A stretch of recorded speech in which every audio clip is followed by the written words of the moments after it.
Okay, it's preparing to go live now. Thank you. Good morning, ladies and gentlemen. Welcome to the May edition on Monday, the 23rd of May, of the Planning Policy and Built Heritage Working Party of North Norfolk District Council. For those who don't know me, I'm Councillor Andrew Brown and I will be chairing the meeting this morning. I just want to request that people put their mute buttons on, as it were, until requested to participate. I think that we are probably best advised for each of the officers perhaps to announce who they are, if they can just give a brief summary. If I start with Democratic Services and then move to the planning officers. Lauren, would you like to just announce your today's meeting for us? Thank you. I'm Lauren Gregory, I'm Democratic Services Officer, and I'll be minuting this meeting. Okay, and to the planning officers involved. My name is Chris Young, the Council's Conservation Design and Landscape Team Leader. And I'm Alana Hogarth, and I'm the Conservation and Design Officer. Thank you, Alana. Thank you very much.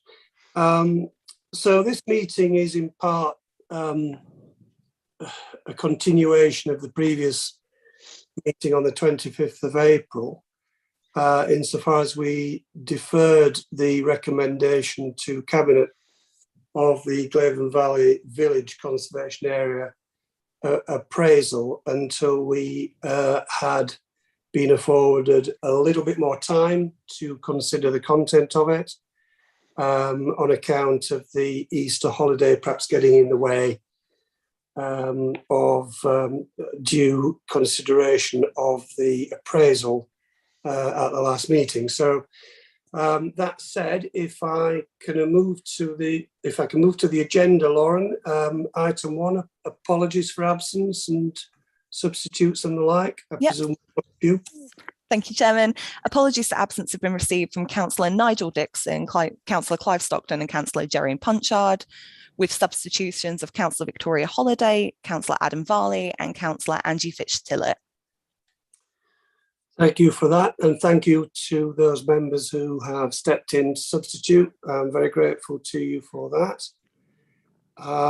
So taking the next item on the agenda, which is public questions, I believe that we have one public speaker. Lauren, would you like to explain the process in terms of how long they have to speak and what the process is?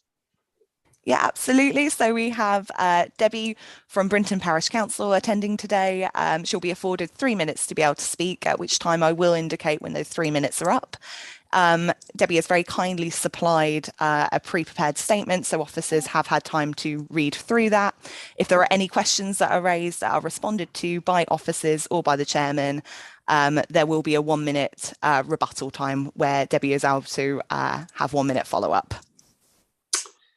Okay, thank you very much. Mrs. Hislop, Chair of Brinton Parish Council, if you would like to address the meeting, thank you very much. Okay. Do you tell me when the 3 minutes starts, or do I just start? You can start as soon as you wish. Okay, thank you. Brinton Parish Council was surprised to learn that the conservation area appraisal discussed at your meeting on the 25th of April contained a significant amendment which relates to land at E on the Bale Road in Sharrington. This area of field has been within the conservation area since its inception and was deemed worthy of inclusion when the second draft document was sent to the Parish Council. It was only following the request of the landowner that this area of field has been removed. The landowner and his family have made numerous attempts to gain planning permission on the field. The fact that this portion of field was within the conservation area was one of the factors in the refusal of the planning application in 2019. The officer's revised recommendation that this area does not now positively contribute to the character and appearance of the conservation area is not only inconsistent with their original recommendation, but also at odds with the parish council's view and that of a number of parishioners. The field provides an important setting for some of the most historic buildings in the village, including the Grade 1 listed church, the 18th century form of pub, and the ancient scheduled Grade 2 listed stone cross. The appraisal recognises that the conservation area should cover elements that contribute to the special interest of the area. It confirms the fields in and around the small groups of dwellings are an important element in the character of the dispersed settlement of Sharrington, and it is important that they remain open and undeveloped. It goes on to state that the natural landscape setting is an important part of establishing its heritage value, and that one of the defining features is the meadows and open fields flanking the buildings north and south of Bale Road.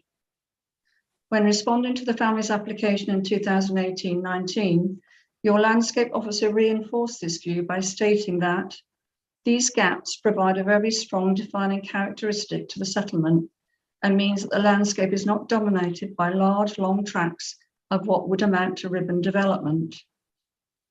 In Sharrington, it is the fields which provide the natural gaps between properties which make this village so unique.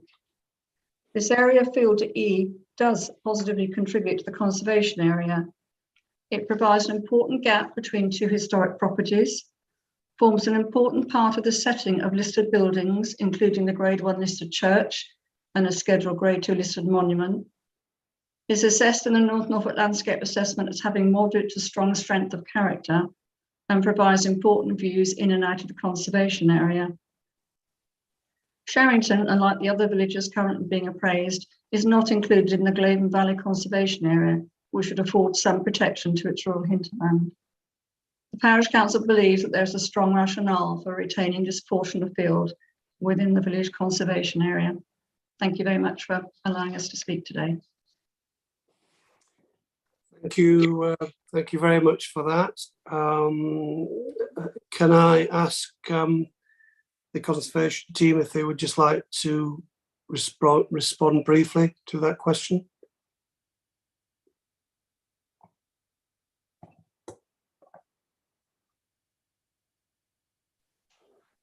Thank you, Chair. I think the thing to say about, in particular, this land parcel E, as with any conservation area, it's not an exact science. And I think the public speaker is right when she describes the village as a dispersed settlement. It has a series of pockets of buildings set within the wider landscape. And within the conservation area boundary, much of that landscape is what I would probably call embedded landscape.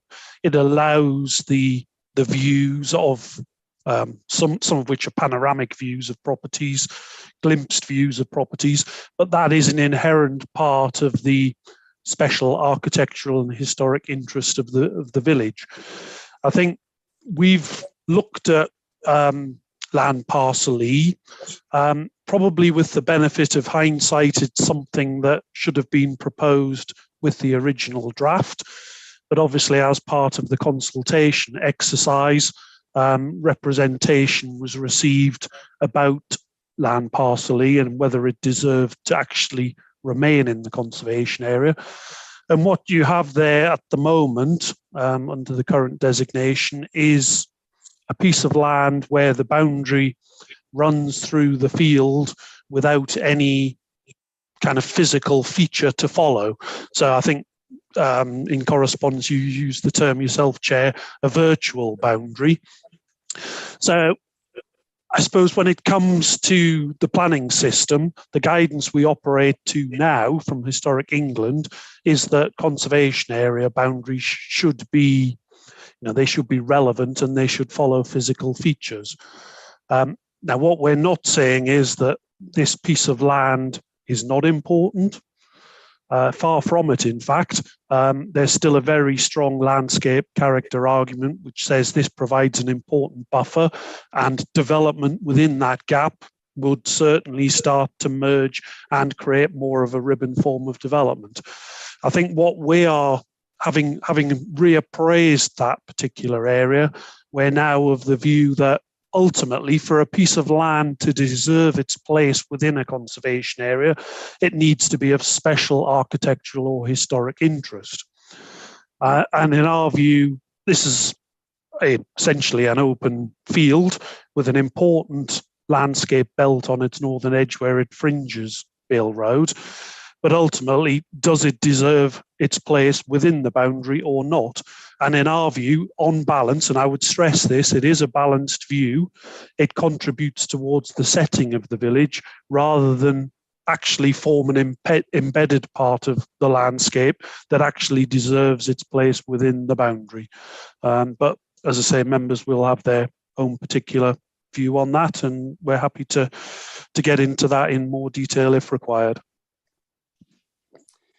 Thank you, Chris. Yes, I'm sure when we get to item 8 on the agenda, we will probably expand on what you have just said and on the submission from Mrs. Debbie Hislop. Debbie, do you want to come back at this point for a supplementary question or clarification? You have a minute in which to do it. Okay. Well, really, No pressure.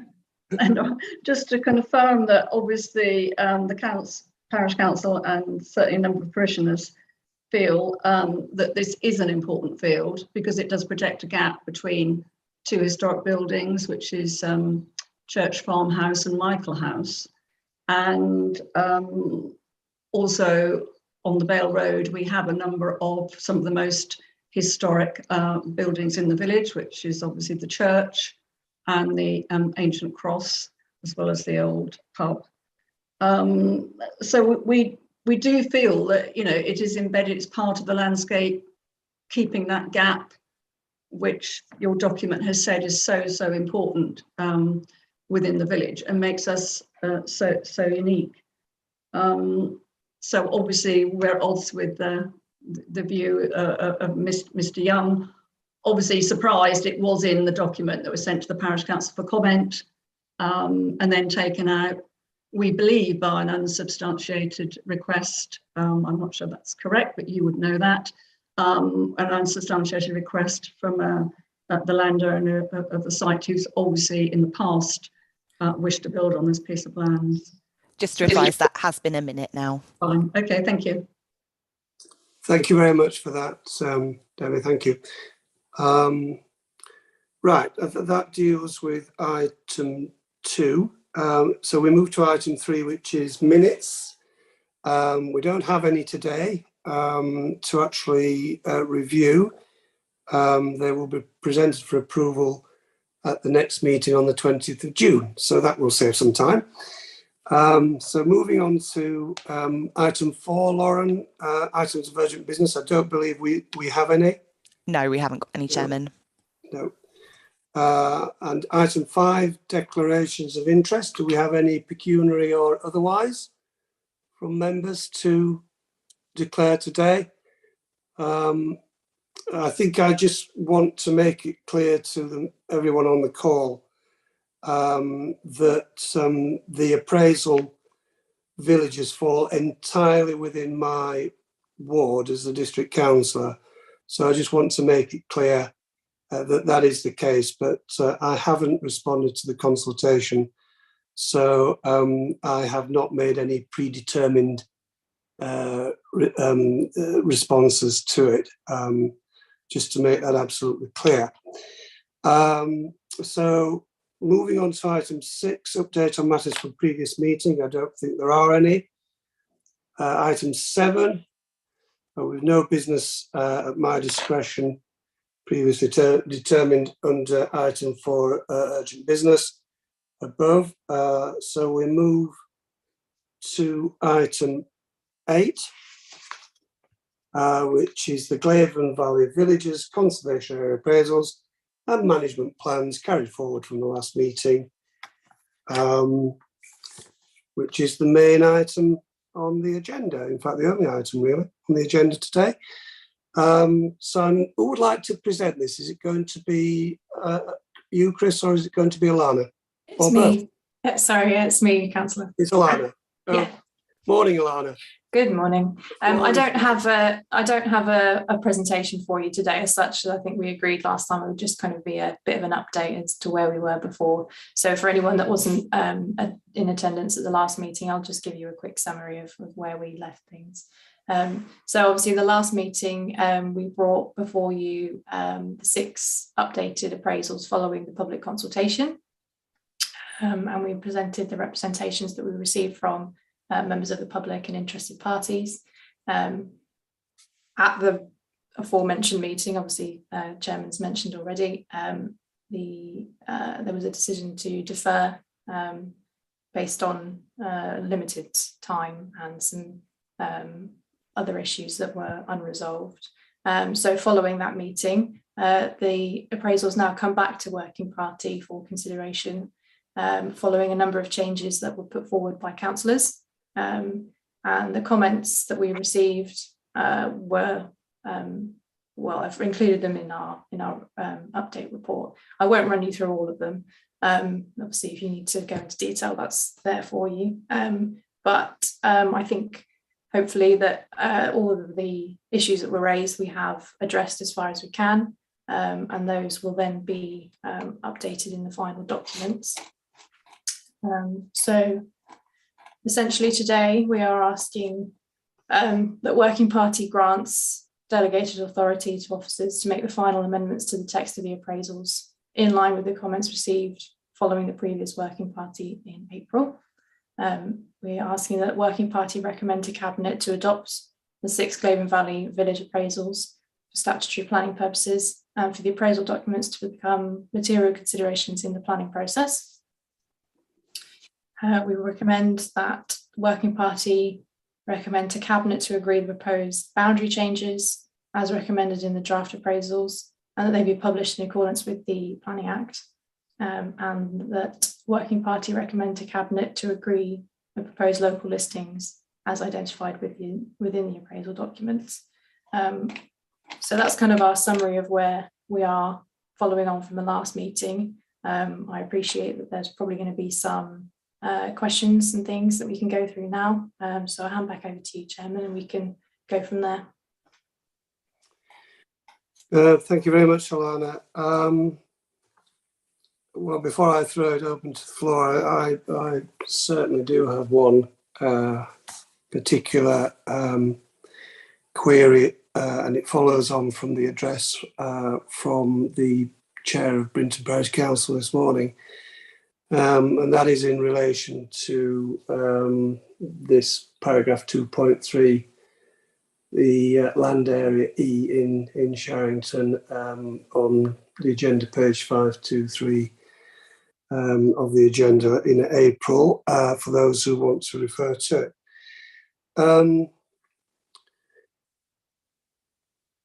I just want to ask why, going through a number of iterations, we had an original draft, we had a second draft, and then a third draft of the appraisal for Sharrington.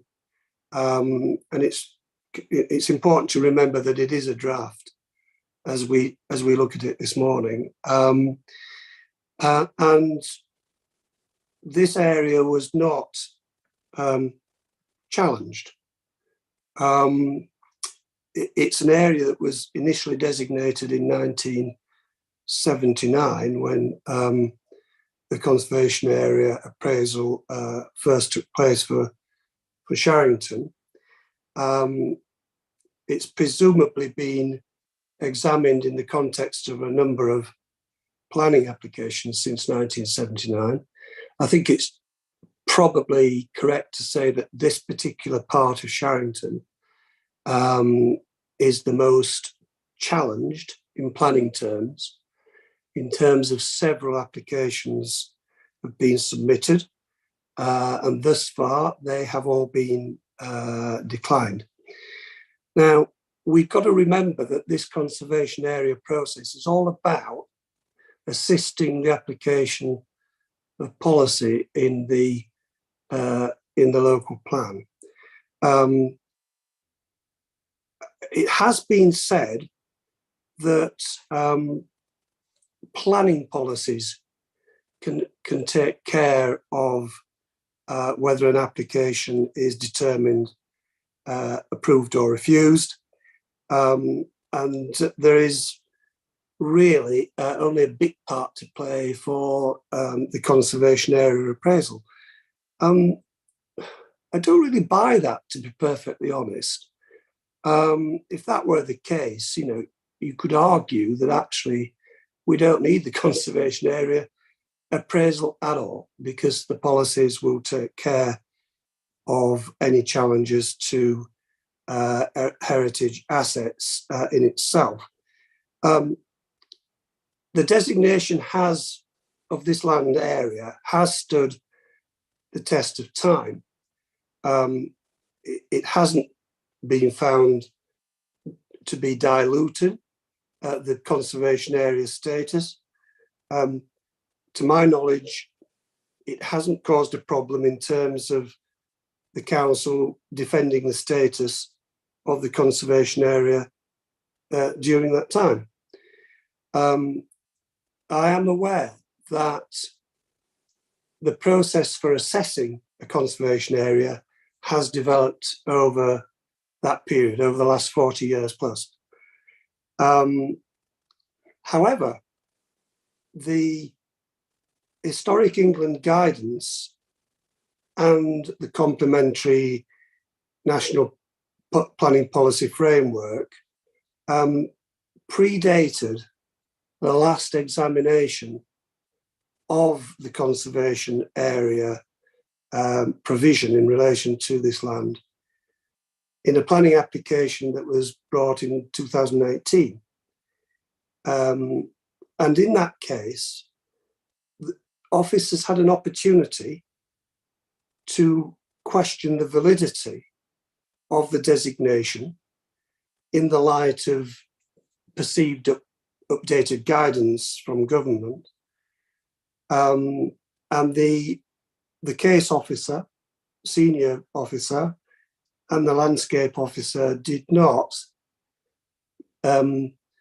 give any indication that the validity of the designation was in question, and to that extent that the conservation area status of the land was, in a sense, dubious.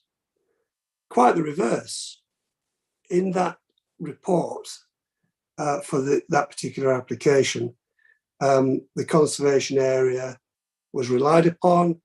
The landscape character assessment for North Norfolk, which the chair of Brinton Parish Council quite rightly said, designates the land as moderate to strong in its character, were both referenced and were both relied upon.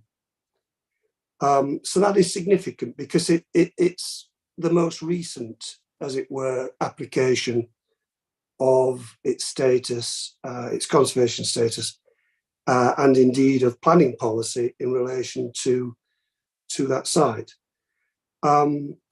So we moved to the latest draft of the appraisal, and it would seem that had a certain individual with an interest in this site not raised a challenge through the consultation process, it would have probably have remained in the appraisal as a recommendation. So we have both Purcell as our consultants, and we have our officers content until very recently for the appraisal to retain its previous designation going back to 1979.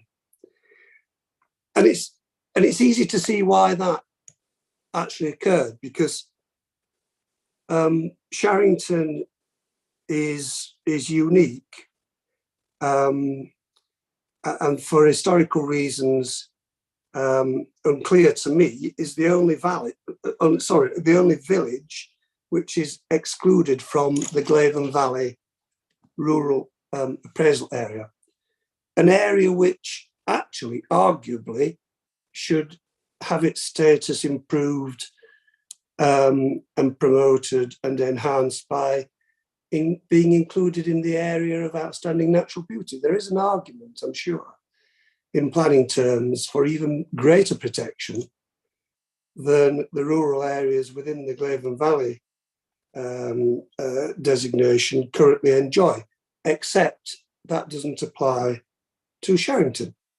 You could ask the question, why doesn't it apply to Sharrington? Why is Sharrington the exception when the other 5 villages actually are enveloped, surrounded by a rural conservation area protection? We have an opportunity today to protect this area of land as part of the landscape setting, which is utterly and completely unique to Sharrington, as we've heard. It is important to maintain the gaps between buildings, some of which are heritage assets. We have the former pub, which I think is referred to as Checkers, on opposite, on the other side of Bale Road, opposite this site. And we have like brackets or bookends to the west. We have the church farmhouse. Not quite sure why that isn't a locally listed asset. Seems eligible to me, but I'm sure somebody will help me out on that. And to the east, we've got a property known as the farmhouse, I think it's called. Michael's house, actually, farmhouse. So we have a natural infill, a boundary which may be virtual, but determinable insofar as it can be levelled on the ground between the rear boundaries of the properties at either end of this stretch of land. So I don't understand why we can't retain this particular area of land, given its importance to the setting of assets within the village. Unfortunately, photographs in the appraisal, I don't think, look from the land towards the buildings in the village, which perhaps would have been helpful. And in closing, I want to, as I don't want to go on too long, I just want to ask if we could consider, and I need to be guided by Alana and Chris on this, whether in the alternative, if members were minded to go with the recommendation as it is to remove this parcel of land, to ensure that the land is reinstated with protection by a guaranteed inclusion in the rural Glaven Valley appraisal, which is to follow. I appreciate that isn't the agenda today. I appreciate it may be difficult to be dogmatic on that until a public consultation has occurred later in the year for the rural Glaven Valley rural appraisal. But I would like some guidance, if I may, from the team on that particular point, perhaps before we open it to members to discuss.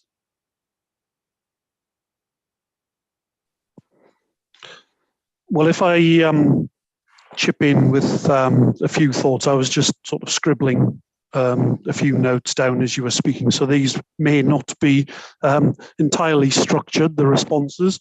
I think the first thing I would say, each piece of land in effect has to justify its place within the conservation area first and foremost, and it is ultimately the test of whether it is of special architectural and historic interest. I think the second thing I would say is that designation and the inclusion or exclusion of a piece of land has to be for the right reasons.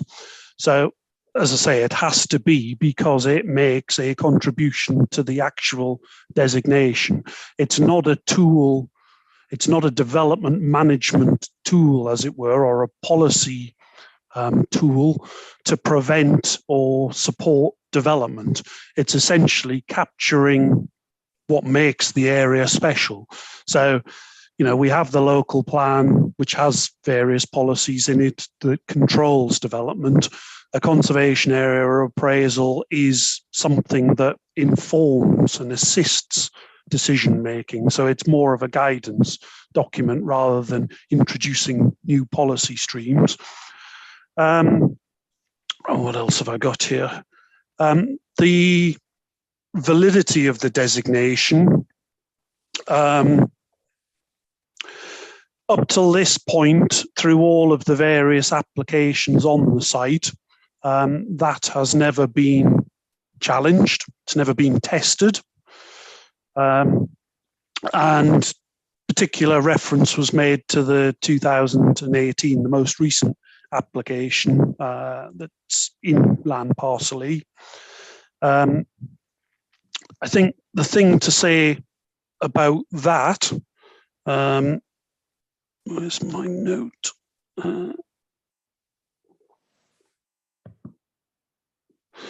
Sorry, I'm trying to read my writing. I was writing so quickly.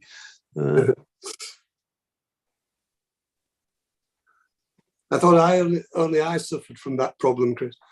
Oh, this is worse than doctors writing, unfortunately, at speed.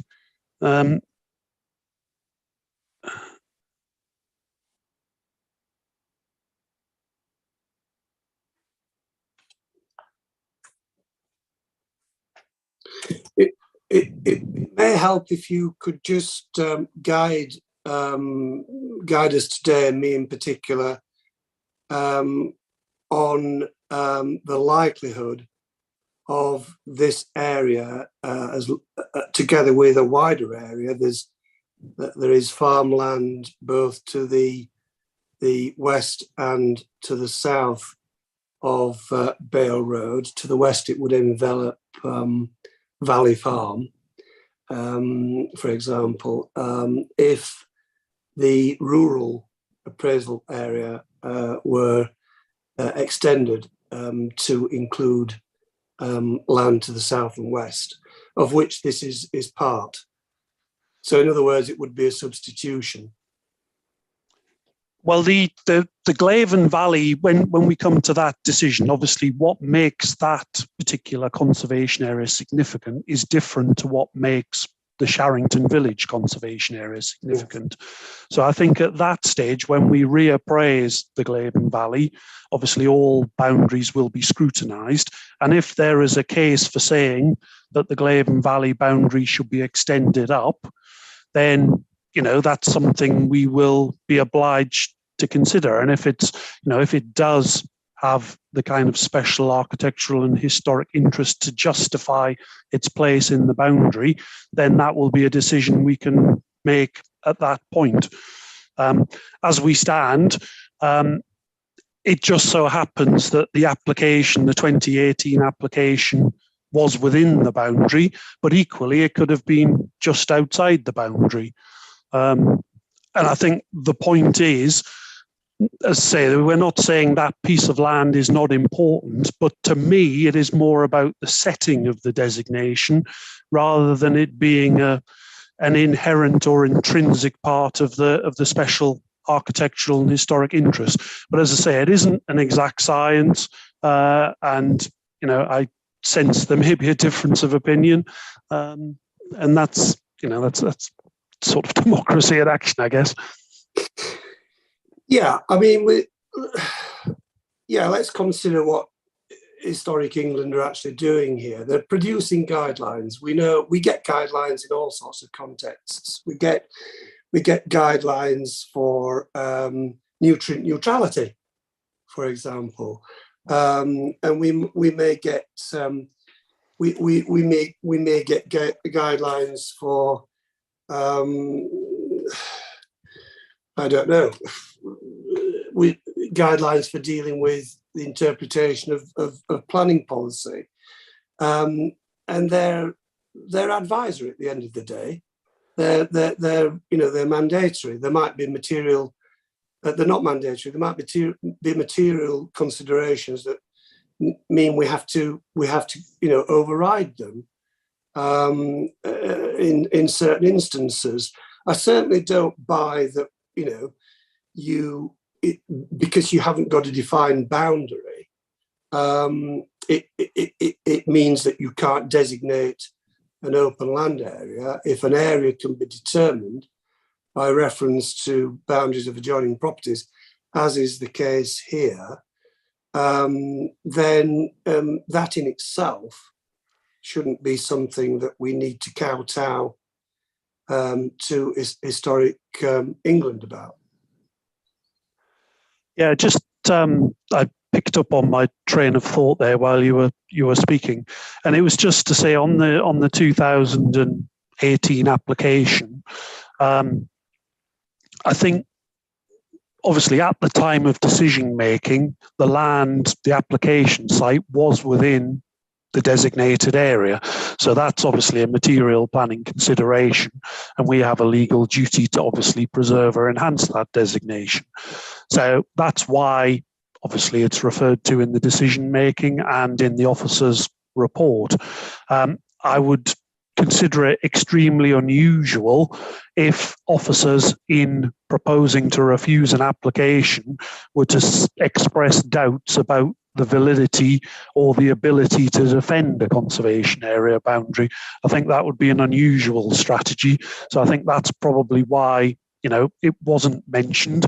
There were probably doubts at the time about having the virtual boundary, because what that implies is north of the virtual boundary is of special interest, to the south isn't. And I don't think that's helpful in ultimately, if it were to go to appeal, to actually defend our position. Because to all intents and purposes, that is all part of the gap. It's equally important, but it's important in the sense of contributing to setting rather than actually to the designation itself. So that was the point I lost my train of thought on. Yeah. Okay. Right. Okay. We've chirped on quite a bit. Would any member of the... Nigel's had his hand up for a long time, Andrew. Thanks, Richard. I couldn't see. Nigel.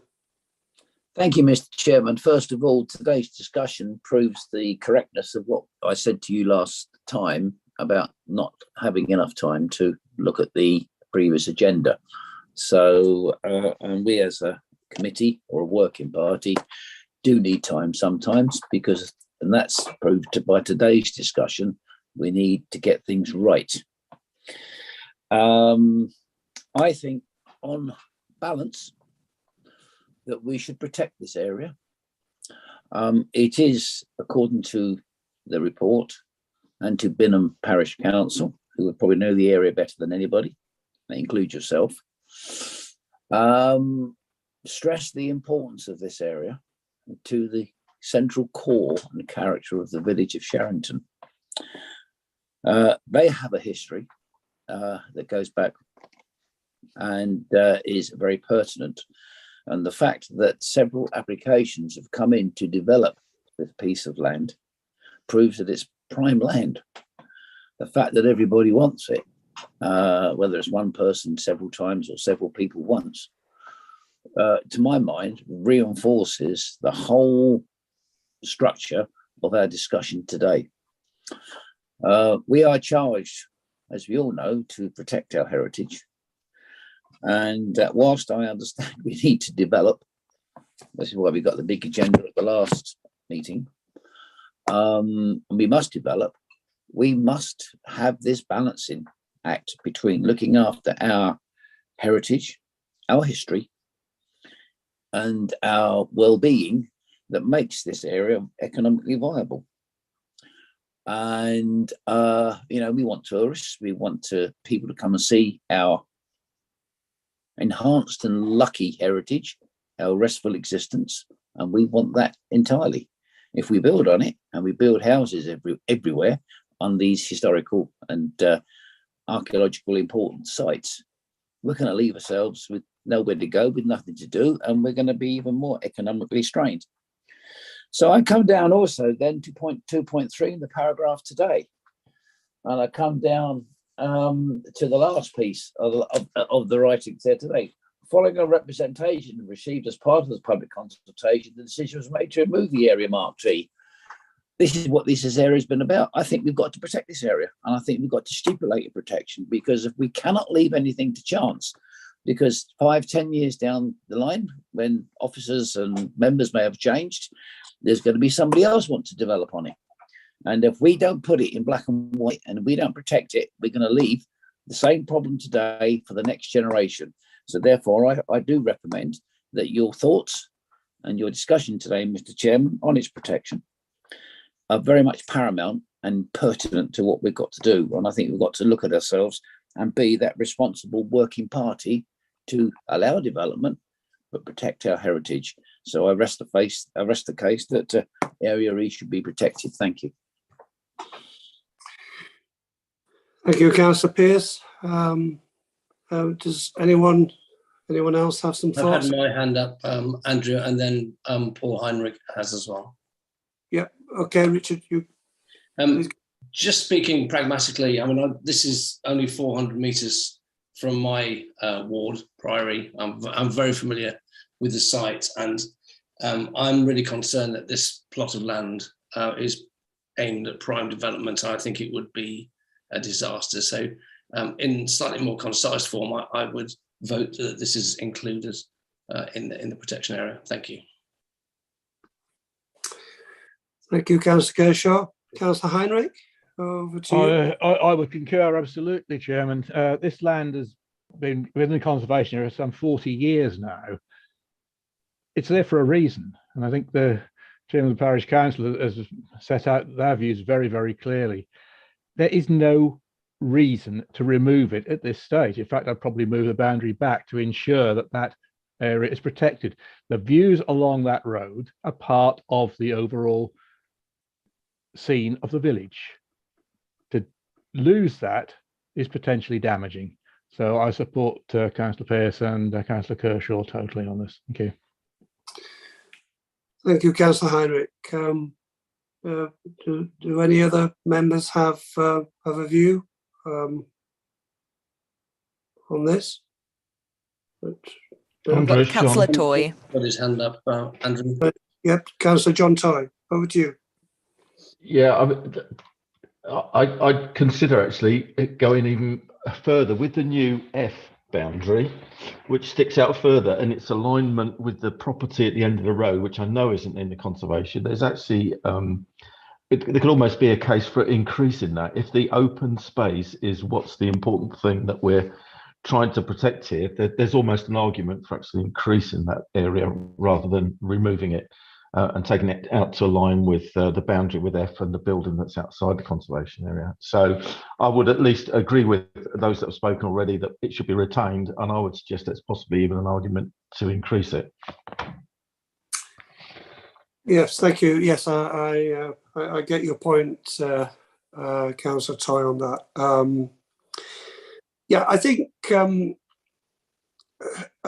just to sum up here, the concern I have, and the parish council in Brinton and Charrington and concerned residents have got, is that if conservation area status is to disappear altogether by agreeing to the recommendation today and removing this restricted area, for it not to be replaced in the forthcoming rural appraisal would be quite serious. I think it would have serious implications for the reputation of us as a planning authority. And I don't see a mechanism. I've thought about it. I've tried to find one. I don't see a mechanism by which the next appraisal can include this area in its designation decision to expand and surround Sharrington like the other villages are with rural conservation area protection. And in the absence of that assurance, I absolutely see no justification for agreeing the recommendation and removing it at this stage.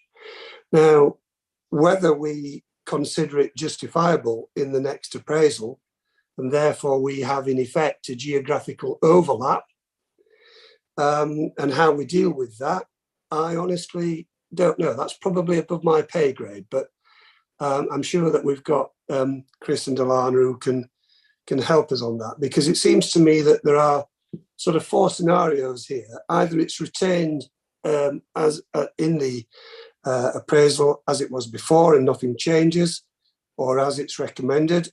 Secondly, it's withdrawn. Thirdly, partially removing it in the sense that the hedgerow within the designation remains protected as a hedgerow, but the land behind it in the field is taken out, or that it's removed subject to being reinstated in the terms of reference of the rural appraisal to come. Those seem to me to be the four options, but in the absence of a mechanism that guarantees its long, it's indefinite protection as a conservation area, I see no option but to refuse the recommendation or to modify the recommendation for it to remain in, and vote on that basis for it.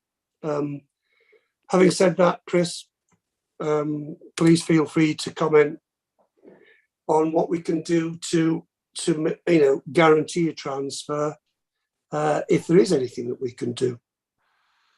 Well, on that specific point, all I would say is that if you think about what a conservation area is, it's about the built environment first and foremost, and landscape within that it's providing the setting to the built environment.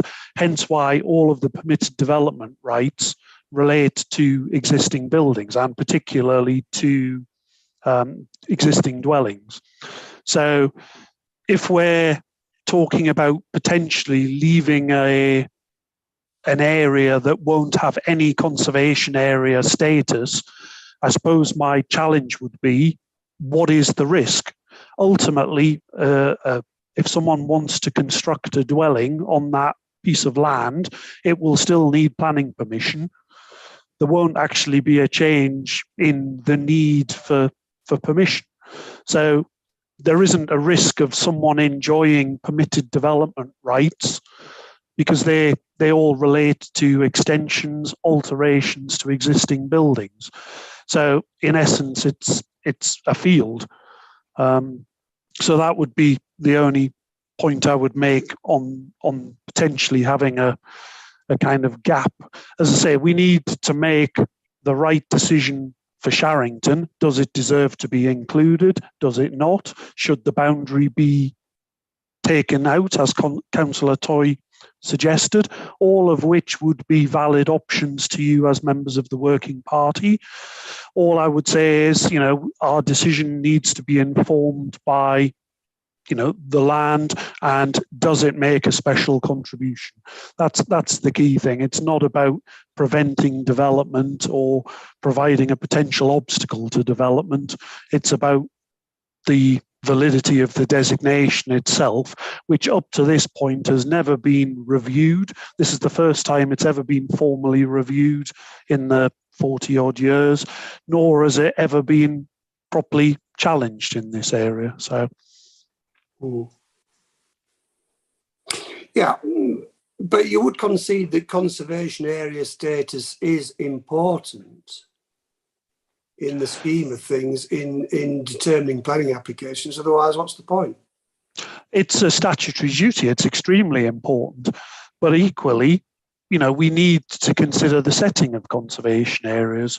So if, say, another application were to come forward for a house in that gap, the same material considerations would apply. There would still be the impact on landscape character and the need to retain the dispersed character and not to create a ribbon form of development.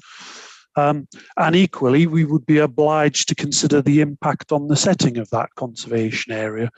And, the gap is effectively part of the setting of the area. So again, that would, the same reasons in effect would be there to substantiate a refusal if a similar proposal came forward.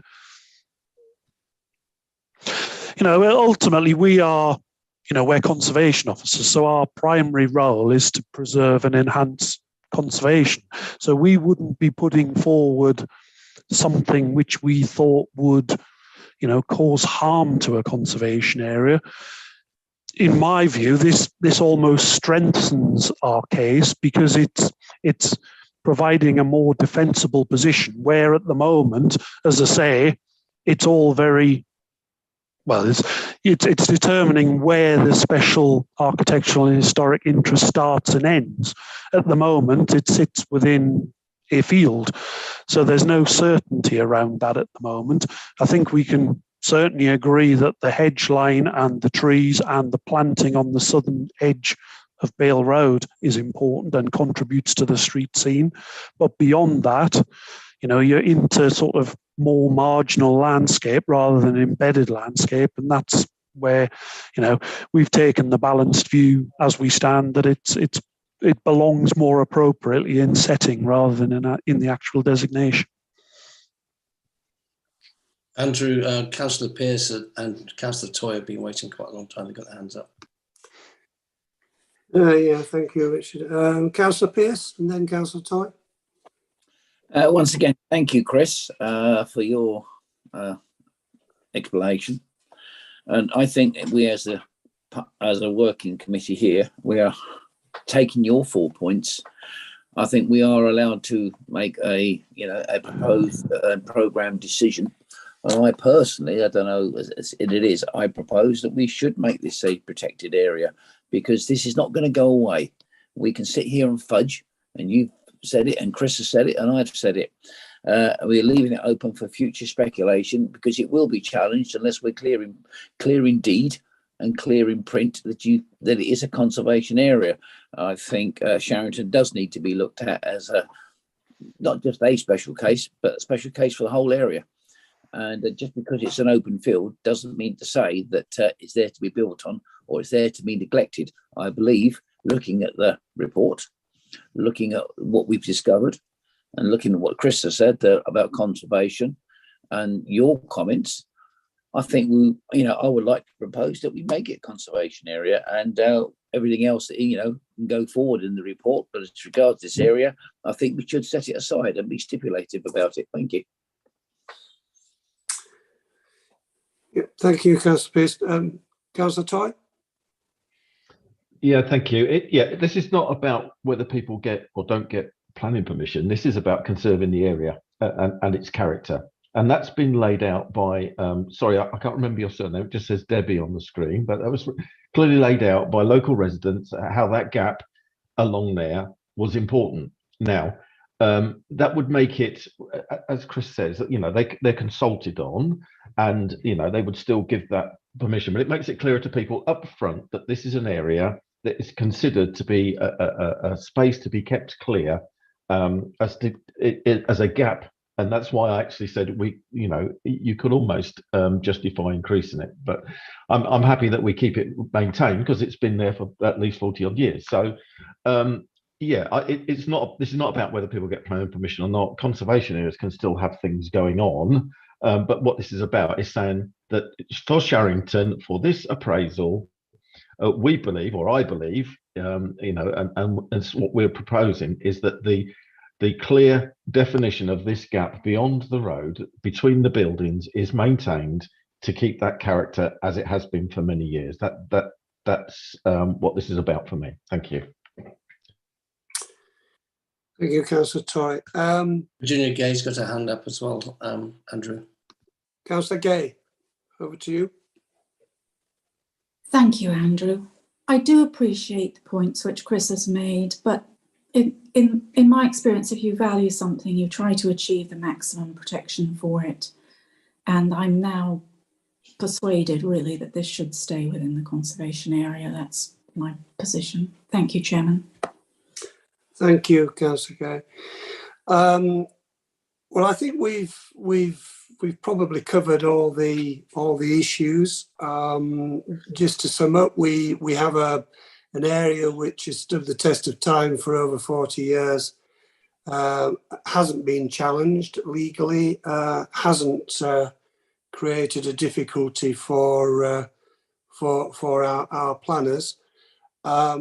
We have uncertainty about its future designation in the context of the rural area appraisal to come, and because of that doubt, I have to say, and because of the landscape character assessment stressing the importance of maintaining gaps between properties in, I think, 3 areas. I think one was Hall Lane, one was the street, the other was Bale Road, and has made specific mention of those areas within the village, that to assist preserving what is an extremely peaceful and rural, idyllic part of the village, that we should include this area still. I'm quite happy to substantiate defending it through any process that comes before the council. It was put in there for a reason. It was put in there without a physical boundary originally. That wasn't seen as an issue. I appreciate that things develop, and advice that we get from people that are perhaps less familiar with the area, sort of template advice, pattern book advice from people like Historic England, in the main is probably acceptable in the vast majority of cases. But I think in Sharrington, being the village excluded from the rural Glaven Valley appraisal area, that it's worthy of, as it were, in quotes, special consideration, unquote. And for my own part, I would recommend it's retained. I think, Lauren, perhaps we should put it to a show of hands in that respect before we move to the recommendations set out on page 11. Yeah, I think Councillor Kershaw has his hand up at the moment and may want to speak first. Okay, thank you, Lauren. Councillor Yes, Kershaw. thank you, Andrew. I was just going to say I would be happy to second that, and could we move to a show of hands? So yeah, absolutely.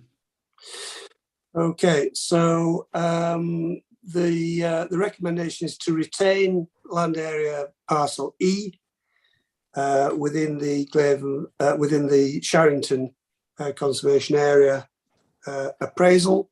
Can I have a show of hands for that proposal, please? If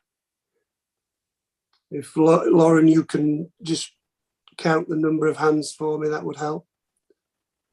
Yep, that is all officers or all councillors in attendance. It's passed NEMCON, is it, unanimously? Yeah. Thank you. Thank you very much for that. So we moved next to the recommendations on the back of that.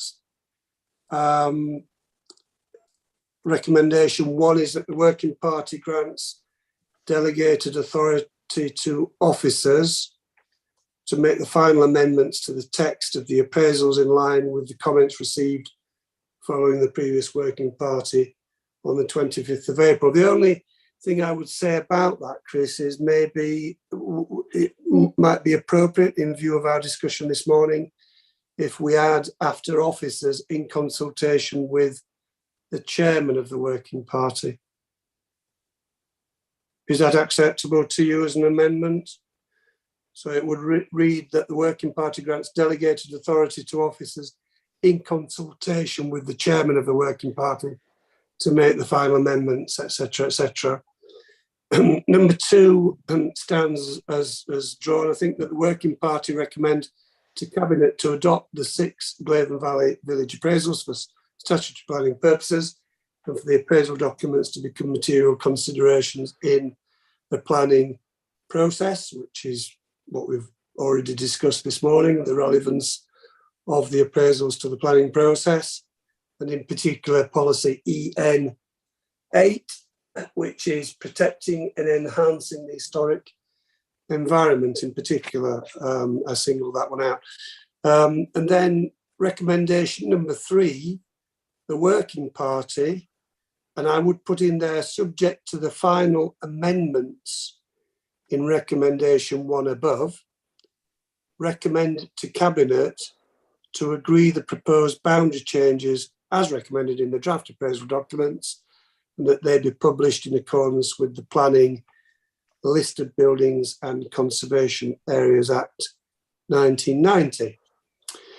And then the 4th recommendation is that the working party recommends Cabinet to agree the proposed local listings as identified within the draft appraisal document. So I would propose that we take all 4 of these recommendations, including those slight amendments, en bloc. Do I have a proposer, please, from the floor? Councillor Kershaw, and a seconder? Councillor Grove-Jones. Thank you very much. Can I have a show of hands, please? If you can give... That's unanimous. Is that unanimous, Lauren? Thank you very much. That makes it much easier. So thank you very much, everyone, for bearing with me on that. It's not always easy when perhaps we're talking about an area which is not entirely familiar. So thank you very much for that. So we move to item 9 on the agenda. We have no press. Well, we have public, but there's no need to exclude them. We have no protected business under item 9. Item 10, we have no exempt matters arising from public business on the agenda.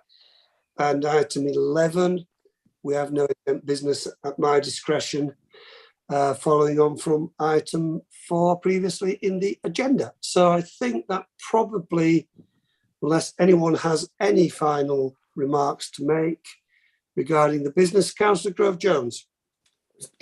It's just to say we made a good decision today, everybody. Chris, I think you'll probably find this will prove to be a good decision. And also to praise the officers yet again for the work that they've done in putting forward this enormous piece of work. It really has been. You can imagine our faces when the 600 or whatever it is, 700 pages came to our doors, and if not to our doors, on our computers. Gerard, I hope you managed to plough through it all on your computer, because I did actually, Pauline, and it was 800 pages. Oh, 800. But just to say thank you for your work, because I know it's all very well for us as members to sit here and criticise. It's very easy to criticise, but you deserve every praise, and your magnanimous way in which you've accepted Andrew's arguments, you and Ilana. Thank you. You could have thrown your teddy out the pram, but you didn't. And that's it. Thanks ever so much. And I'm going to shut up now. So yeah, I just thank Pauline for those comments, please. It's, members have reached a perfectly reasonable decision this morning. this isn't a black and white issue, so it's not something I feel particularly bitter about. I don't have a teddy to hand, so I'm not going to throw it out the pram. It's one of those things. We obviously try and provide a professional steer, but ultimately members, for perfectly understandable reasons, may reach a different view. So magnanimous indeed would be our position. Well, I'd just like to echo those remarks from Pauline, Chris and Alana. I know that you've been working really, really hard on this, and it is appreciated. I can tell you that it has been well received in the various villages as I've gone round the parish councils for those villages. I would like to thank you for all your hard work. It's obvious from the document itself that a lot of work has gone into it, and it's much appreciated. As is your work routinely in the planning process. Your contributions to consultee responses on applications is extremely welcomed and appreciated for the work that you do. So thank you for that. And we look forward to this going to Cabinet and ultimately to full council for adoption later in the year. And then, of course, you have a chance to do it all over again with the rural appraisal that's coming next, now that we know where these boundaries are going to be drawn in this appraisal that we've dealt with today. So thank you very much for that. And thank you members as well for your contributions this morning, much appreciated. And also to the Chair of Brinton Parish Council for being generous with her time and giving such a clear and helpful summary of the Parish Council's position on the matter. So with that wholesome praise for everybody, I intend to draw the meeting to a close until we meet next on the 20th of June. By my watch, Lauren, it's 7 minutes past 11.